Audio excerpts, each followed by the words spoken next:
Honorable Presiding Officer, Honorable Calao Matavella, distinguished colleagues of this August body, ladies and gentlemen in the gallery, mga hapon sa atong natanong. This afternoon, I'm rising to the occasion of personal and collective privilege, not to take up an ordinance in the ordinary course, but to speak of our children and the blood spilled on the very floors of a school that has promised them education. Colleagues, I condemn in the strongest possible terms the murder of innocent students and civilians. No grievance, no judge, no grudge, no claim of bullying, and no invocation of youth can ever justify the taking of an innocent life. What befell the children of San Jose National High School in Tacloban, and let us not also be remiss that on the 16th of this year in General Trias, Cavite, 7 grade 5 students were also victims of stabbing. Was not an act of nature, but it was murder. Deliberate, planned, and carried out with weapons against the defenseless. The responsible must answer to the fullest extent of the law. Here is what we know. On the 22nd of June of this year, San Jose National High School, Tacloban City, 2 armed minors opened fire on their schoolmates. No less than, as of this hour, no less than 30 shell casings were so far recovered.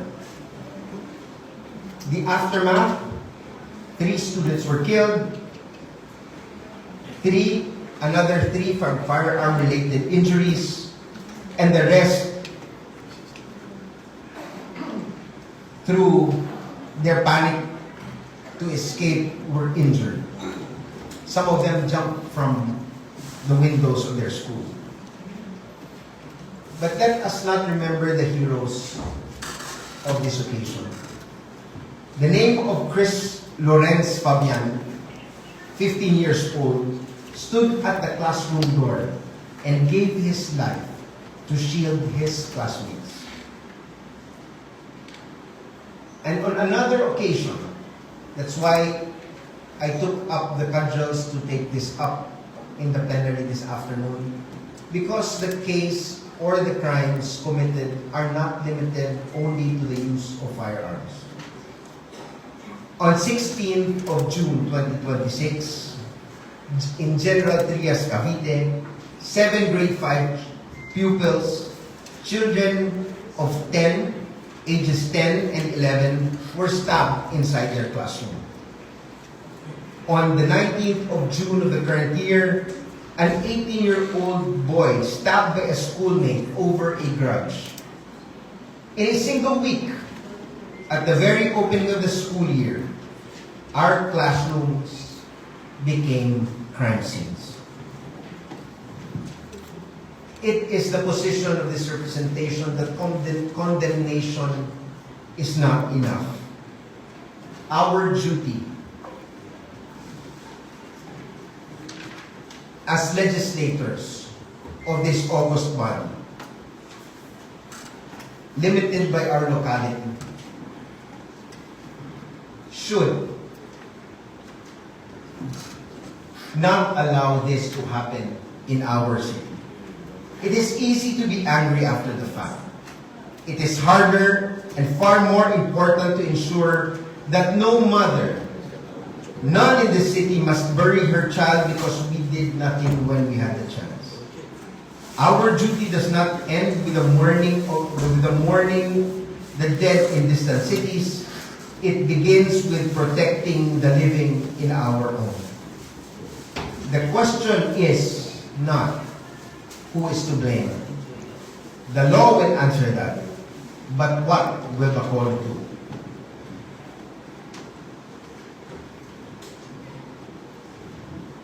This representation believes that there should be accountability and not excuse. To speak of a troubled student is not to excuse a guilty one. A child who plans an attack for weeks, smuggles a weapon past the gate, and fires on the helpless bears the full weight of his guilt. The grieving families deserve the complete and unflinching application of our laws. I join to call the review and strengthening of the Juvenile Justice Act, Republic Act 9344 as amended by Republic Act 10630, so that those who commit grave and deliberate harm may not hide behind their age. Prevention and accountability are not rivals, and we owe our children both. The questions that come to this representation's mind, I am an advocate of peaceful and responsible gun ownership. As stated in my SALN, I have declared no less than 17 firearms that are registered to my name. Looks like And one flashlight.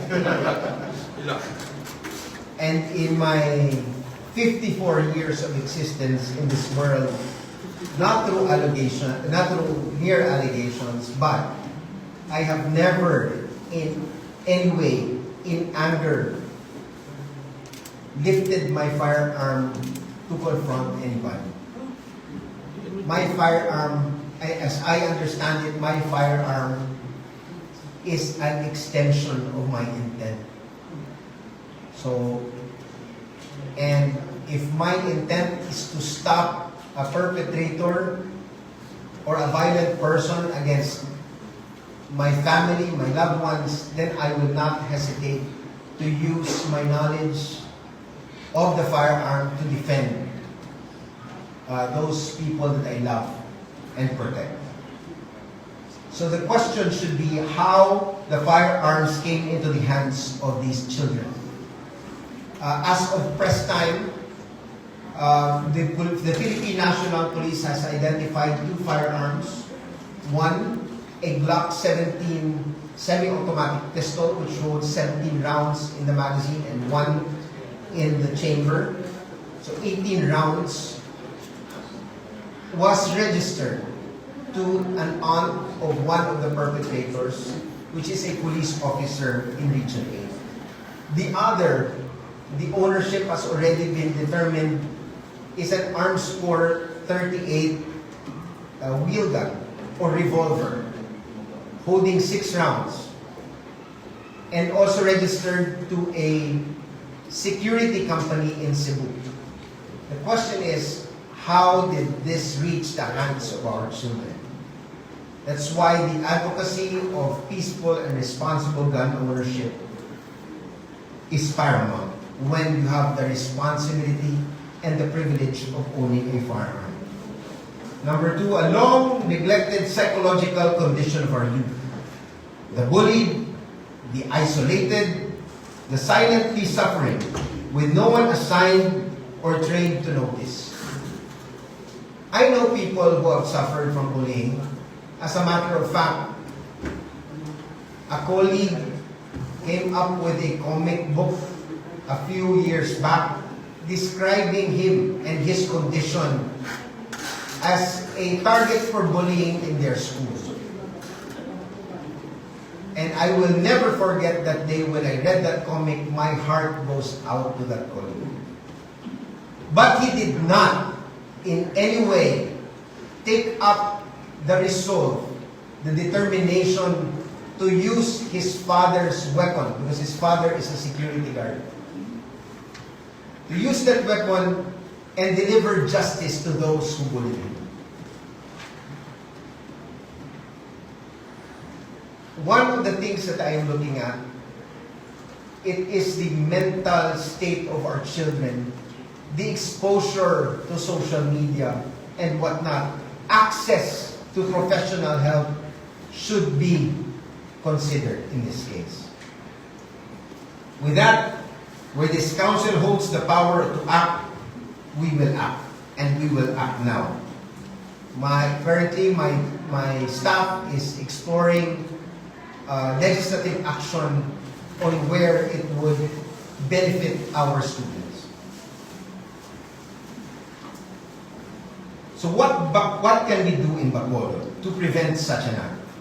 Number one, this representation feels that the school-based mental health and psychological support program funded through the Special Education Fund and the City School Board deploying city-supported counselors and psychologists to bridge the shortage under Republic Act 9258. Number two, train every teacher and school employee in psychological first aid, threat recognition, and clear referral protocols, so warning signs can be caught early. Number three, strengthen and audit the Anti-Bullying Act or Republic Act 10627, enforced in every school, public and private. The grudge that ends in blood often begins with bullying ignored. Number four, convene a Bacolod City Education Safety Council, Schools Division, PNP, City Health Office, DSWD, parents and barangay officials for a citywide review of campus security and emergency response. Number five, intensify the campaign against loose and unlicensed firearms in coordination with the Philippine National Police. A troubled mind endangers a few, but a troubled mind with a gun endangers us all. Number six, establish a confidential reporting and referral mechanisms for any student, teacher, or parent to report a threat or a child in distress, reaching a professional able to respond. And lastly, in closing, the children of San Jose National High School went to learn. 3 of them never came home. We cannot return them to their parents, but we can resolve that the safety of a child in a Bacolod classroom shall never again be left to chance. Let our condemnation of these crimes be total. Let our resolve to prevent them be greater still. Let Bacolod be remembered not for the speeches it delivered after a tragedy, but for the children it protected before one could ever occur. Madamong salamat, maayong hapon sa ating